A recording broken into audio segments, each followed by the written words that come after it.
नमस्कार मित्रांनो, मी चाललो अशा एका निसर्गाच्या ठिकाणी ज्याचं नाव आहे निसर्ग उन्नत मार्ग. चालत चालत पुढे आल्याच्या नंतर मला वाटेत दिसला भला मोठा साप. बापरे, त्याला मी तर बघतच बसलो.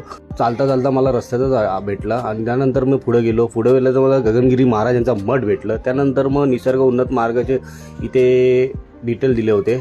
त्याच्यानंतर गेटच्या जवळ आलो आणि नंतर आतमध्ये जाण्यासाठी लाईन लागली होती. आमचा 1 तासाचा आतमध्ये टाईम होता.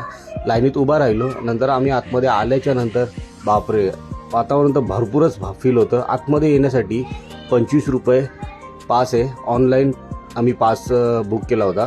त्याच्यानंतर वरती निसर्ग तर एक नंबर अवेशम.